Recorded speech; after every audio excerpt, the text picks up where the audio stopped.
I think the purpose, the point of a dramatic show, which is used as a vehicle of social criticism, is to involve an audience, to show them wherein their guilt lies, or at least indeed their association.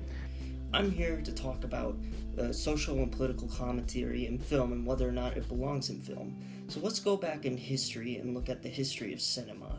Some key figures in cinema was George Lucas, Steven Spielberg.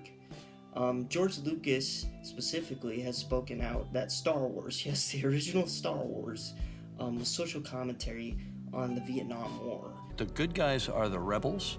They're using asymmetric warfare against a highly organized empire. I think we call those guys terrorists today. So were you thinking of that at the time? Yes.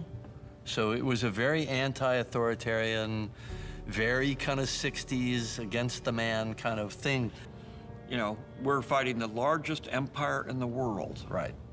And we're just a bunch of hayseeds in coonskin hats that don't know nothing. That's right. And it was the same thing with the Vietnamese. Yep. The irony of that one is in both of those, the little guys won. Right. And the big, highly technical empire. The English Empire. Right? The English Empire, the American Empire, lost. Yeah. Specifically, he compared America to the empire, which is crazy to me.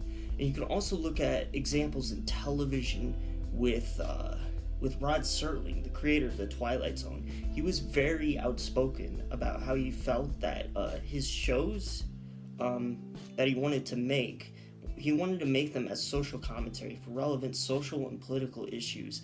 Do you look at it as entertainment or as an art form? That's the oft-asked, properly asked question. And in informal moments when you can buttonhole a network executive, he will say to you that indeed no. It is not the responsibility of the networks to enlighten, to educate, to lift the intellectual values and interests of a populace. Not at all. They are simply there to reflect what are the entertainment tastes of the masses. They have forever said this, not publicly, but in any private conversation, this is principally what they will say.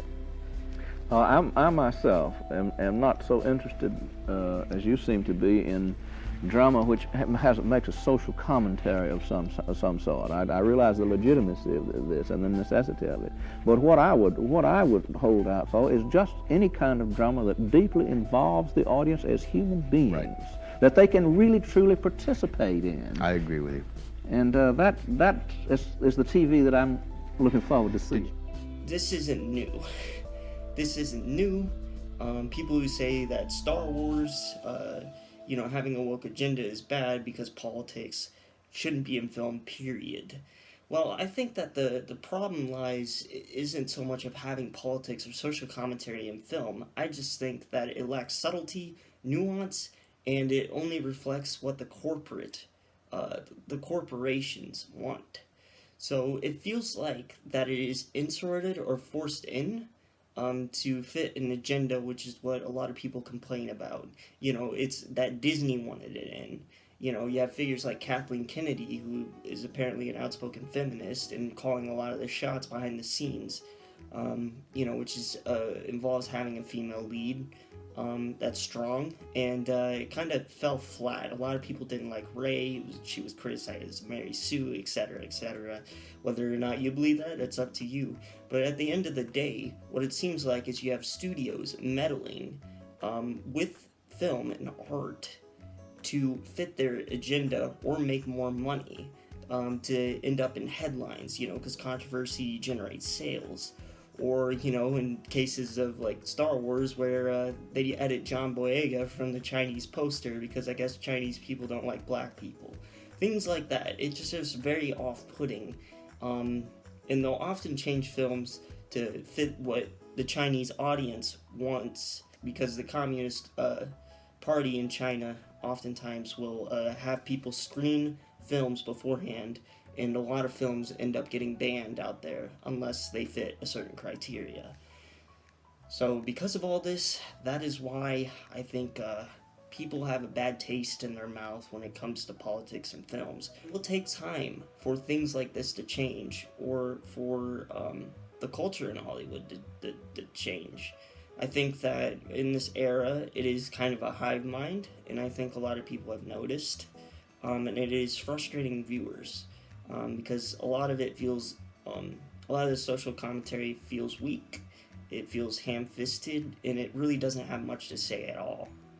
We can take Velma for an example, where it just race swaps the characters, and doesn't really have any commentary when it comes to race, except for people are mad that the characters are being race swapped, which is pretty hollow. It's just, oh, people are mad that a character is a different color, so clearly they're racist. Yeah, we're just going to antagonize the viewers instead of actually making solid commentary on why racism is an issue in the United States. Especially when we've had a lot of movements rise up in the past couple of years, critiquing things such as law enforcement, for one, and socioeconomic issues that face the black community. And it just kind of feels hollow the way that Hollywood goes about tackling these issues, and they tend to do it in a not so nuanced way. So do you want to see change in Hollywood? Please comment below, let me know. Until next time, guys, it's been fun.